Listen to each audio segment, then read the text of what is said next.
This is Andy Parole for Boxing Social in association with Betfred. I'm joined by Umar Sadiq. Umar, victorious game once again tonight. How does it feel to be victorious once again? It feels great. It feels fantastic. I am, for the most part, just grateful that I got to box because my initial opponent, who was going to be Blackledge, who we selected because A, he's ranked higher than me, B, he's a good name. He's a former reigning Commonwealth champion, former British title challenger, and he's been in with some good names like Rocky Field and Callum Smith. And I was really looking forward to the fight, but 2 days ago he pulled out. So 2 days ago I didn't know if I was going to fight at all.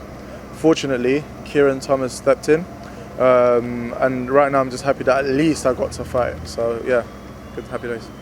How frustrating can that be in the sense that you prepare for one person and then only a couple of days out you have to have that change of opponent, change of preparation, etc.? The most frustrating thing about it was the fact that, obviously, like you said, I've trained for Blackledge, but it was mostly because, like, all the reasons I just mentioned earlier, it would have been a very, very good scalp on my record, and it would have been a good step up. Obviously, he might watch this and think otherwise, in terms of, like, he might be thinking he'll beat me, but that's why we fight, right? So having to then fight someone who I don't know if even boosts me up the rankings is disappointing massively. Not knowing if I'm going to fight after doing over 100 tickets is also disappointing, and thinking, fuck, is everyone's going to be asking for the money back?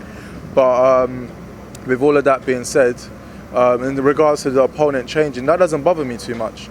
So I accepted a new opponent without even knowing what he's boxed like, knowing anything about him. I didn't even ask for his record. They were just like, we've got someone for you. I was like, yes. Didn't even ask what weight.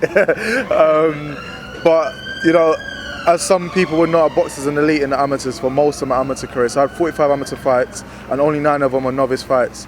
So I've been used to going into tournaments and boxing on short notice and against different styles.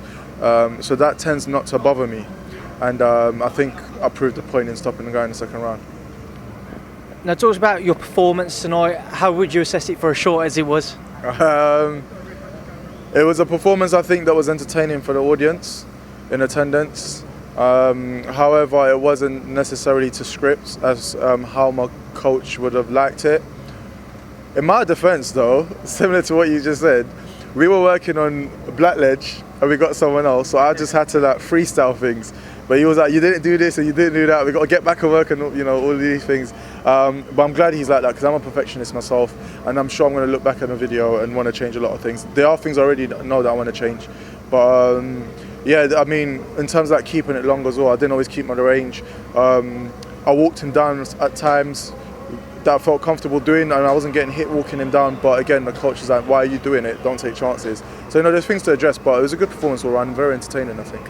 I mean, on Blackledge, do you think it's likely you will face him soon? I don't know, quite a few people, including my coach, have been like, yeah, let's get him in again. But after this, I don't know if to trust having him on again, because the thing is, he's coming from north, or like up north, wherever, I forgot where he's from. So he's not had to sell any tickets for this fight, right?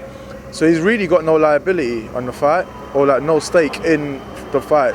So he can just pull out on 2 days' notice and be like, yeah, I don't feel like it. Whereas for me, you know, I've trained, got ready full camp, because I do this full time. I've sold, like I said, a lot of tickets and stuff.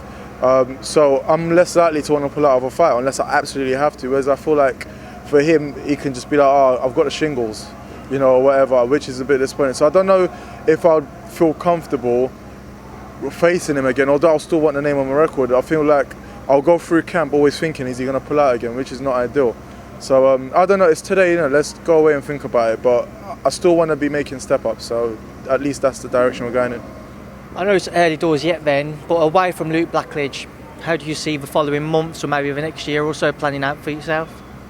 I don't know, man. One of the things I've learned in boxing is you know what you want and you put it out and you speak to people, and for the most part you get told yeah, but you know, like, it doesn't always pan out that way. So ideally what I'll be doing is boxing for, you know, the English title. Darryll Williams I was calling out last year and I stopped because I had other things to focus on. But the guy's had the English title for over a year now. It's not fought for about a year roughly. No one can get hold of him, I'm told, not even his manager. So, you know, Darryll, like, come out, stop holding the title hostage. I don't know how the board are allowing him to hold the title hostage. Mandate him to fight someone or strip him, you know. And I've been calling out for this for a long time. So, mandate him ideally against me. And if not, then strip him and order the belt to be boxed for with 2 people. And ideally, yeah, you get the idea. So that's my ideal scenario, my ideal situation. But I've learned not to hold my breath in this game. I'll still be trying though. Well, Umar Sadiq, I'll leave a last word with yourself. What would you like to say to Boxing Social viewers?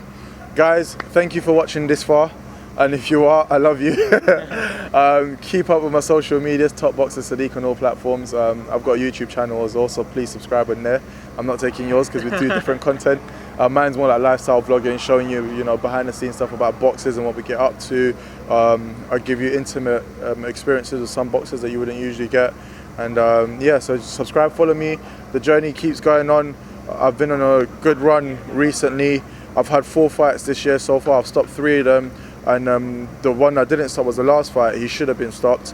So yeah, you know, like I'm just on this thing, man. I'm trying to go all the way to the top. So follow the journey, and it's going to be exciting. That's it. Umar Sadiq, thank you for speaking to myself on Boxing Social. Thank you for having me, man.